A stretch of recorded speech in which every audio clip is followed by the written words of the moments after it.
In a sun-dappled meadow nestled between whispering woods and rolling hills, there lived a community of animals who often gathered for games and stories.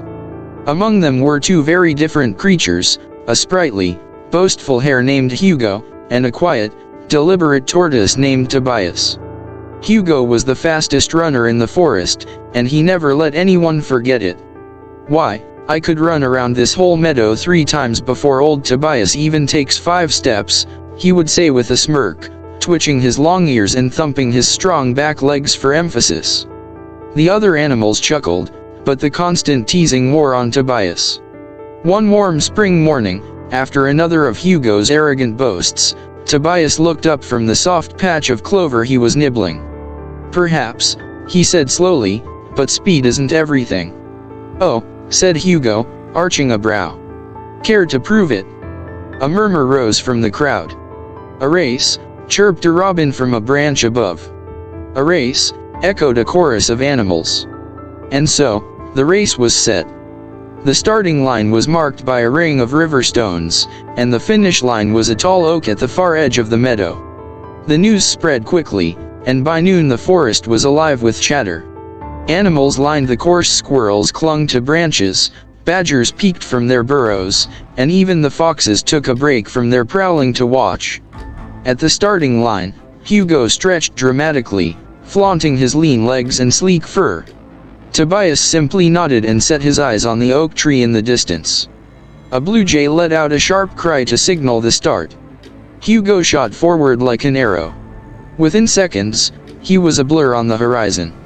Tobias, on the other hand, took his first step with care, his shell swaying gently with each movement. As Hugo raced ahead, he laughed to himself. "This isn't even a challenge," he muttered. Halfway through the course, he looked back. Tobias was barely visible, a tiny speck on the path. Feeling smug and a bit bored, Hugo noticed a shady patch beneath a willow tree. "A quick nap won't hurt," he said, curling up with a yawn. "I'll wake up long before he gets here."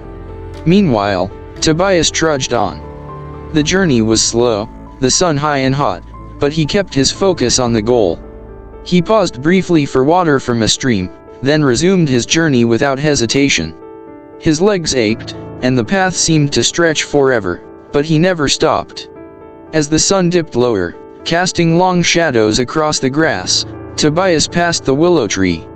He glanced at the sleeping hare but said nothing, continuing steadily toward the finish line. When Hugo finally awoke, the sky had turned orange with the sunset. He leapt up with a start. "The race," he cried, and bolted down the path. His legs pumped furiously, his ears flat against the wind. But as he rounded the last hill, he froze. There, just beneath the old oak tree, stood Tobias. The tortoise had already crossed the finish line. The crowd erupted in cheers, not because the fastest had lost, but because the most patient had triumphed. Hugo approached, panting, his pride wounded but his spirit humbled. I don't understand. You were so slow." Tobias smiled, his eyes calm. "Perhaps. But I never stopped moving forward." From that day on, Hugo was quieter in his boasts and more thoughtful in his actions. And Tobias? He remained the same, slow, steady, and wiser than most.